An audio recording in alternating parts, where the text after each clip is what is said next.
네, 이륜차의 전체적인 부분이 문제라고 볼 수가 있습니다. 국내 이륜차 부분은 IMF 이전에 29만 대 시장에서 지금 8만 대 시장으로 40% 이하로 줄어들어서 상당히 산업적으로 문제라고 볼 수 있고요. 또 가장 큰 문제는 문화적인 부분하고 시스템에 대한 부분이 상당히 심각한 부분이라고 볼 수가 있습니다. 이륜차는 머리끝부터 발끝까지 심각한 부작용이고 국내에서는 이륜차 문화가 없다 이렇게 말씀드릴 수가 있고요. 구체적으로 말씀드리면은 이륜차 사용 신고 제도로 되어 있는데 배기량 큰 것들은 사용 신고로 되어 있다 보니까 어떤 활부라든지 저당이라든지 제사상의 가치 인정을 못 받고 있다는 거 이런 것들은 제도 개선을 통해서 좀 개선을 해야 된다. 배기량 큰 것들은 뭐 자동차 등록제를 바꿔야 된다든지 이런 부분도 문제라고 볼 수가 있고요. 또 실제로 검사 제도를 또 없다 보니까 자동차를 관리할 수 있는 방법이 지금 전혀 없다는 것도 문제라고 볼 수가 있습니다. 또 정비 제도도 시스템화가 안 돼 있고요. 자격증 제도도 없고 또 폐차 제도도 없다 보니까 사실 길거리에도 벌어도 됩니다. 말소 등록지만 하면은 전혀 문제가 없다는 거죠. 그런 측면에서 머리끝부터 발끝까지 다시 한번 제도 개선을 해야 된다. 여기에다 보험 제도도 문제입니다.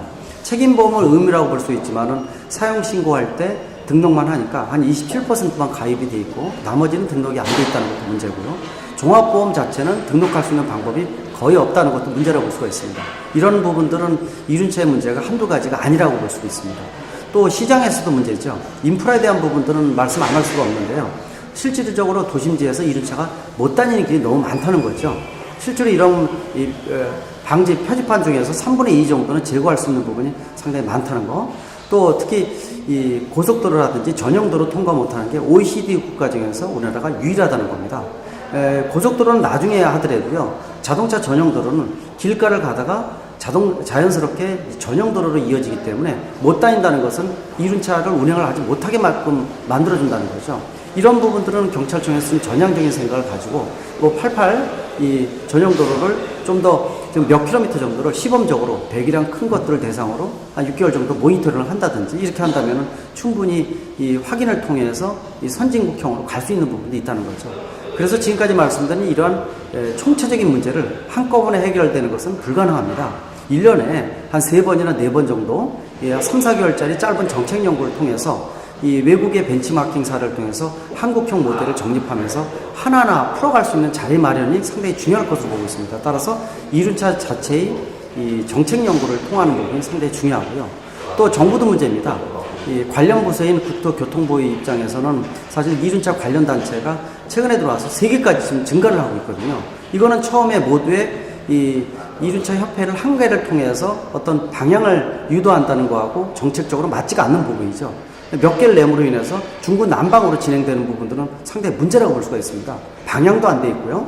협회가 무슨 목적으로 설립되어 있는지에 대한 것도 정확하지 못하다는 거죠. 또 문제가 많은 만큼 이런 것들의 정리가 특히 이 정부가 좀 나서서 중심을 잡아야 된다는 거죠. 특히 이륜차 관련 부분 자동차 관리법에 한 챕터 들어가 있는데 실제로 이륜차 관련돼서는 진행을 하지 않는다는 거 이런 부분 측면에 있어서 문제라고 볼 수가 있기 때문에 그러려면 실제 관리법에서 이륜차를 별도로 떼내서 정부의 다른 부서에서 역할을 한다든지 이런 것들도 충분히 고민이 될 사항이라고 보고 있습니다.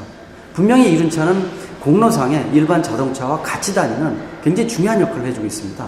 그러한 역할 분담에 맞게끔 자동차세 같은 책임만 부여하지 말고 권리를 부여해주는 이런 것들이 지금 필요한 시점이 아닌가 그런 측면에서 앞으로가 더더욱 중요한 시점이다. 그런 측면에서 산업도 키우고 문화도 조화를 이루는 이러한 역할이 중요하겠고요. 마지막으로 이 산업에 대한 부분입니다. 이륜차 자체가 거의 30만 대에서 8만 대 시장으로 줄어들었는데 이 친환경 자동차 개발을 할 때는 일반 자동차만 투자를 하는 경우가 보편적인데 정부에서 좀 전향적인 생각을 가지고 선진국과 마찬가지로 이 이륜차도 친환경 이륜차, 전기 이륜차, 하이브리드 이륜차를 개발할 수 있는 이런 여지를 만들어 놓음으로 인해서 국내 이륜차 산업을 다시 한번 키워보자는 거 이런 것들도 상당히 중요합니다. 그런 측면에서 이륜차의 전반적인 문제를 좀 정책적으로 좀 다루고요. 하나하나 선진국 벤치마킹 할 수 있는 사례는 얼마든지 많습니다.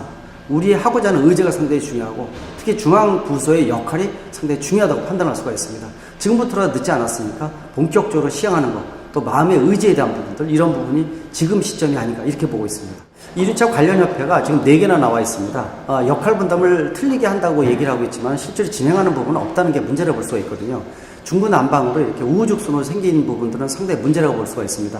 그러나 이미 협회에 나온 거는 어쩔 수 없기 때문에 이 협회가 같이 뭉쳐서 이륜차의 전반적인 문제를 공동으로 정책 연구를 한다든지 또 토론회 장을 마련해서 하나하나 해결 방향을 찾는 부분들이 굉장히 중요하겠고요. 이런 부분들은 협회에다만 남겨놓지 말고 이거를 인허가를 내줄 관련 부서, 특히 국토교통부 입장에서는 좀 더 책임감을 갖고 좀 더 전향적인 생각, 또 선진형 한국형 모델 정립이라는 생각을 갖고 내일이라 판단을 하고 열심히 해주는 부분들이 필요한 시점이 아닌가 이렇게 보고 있습니다.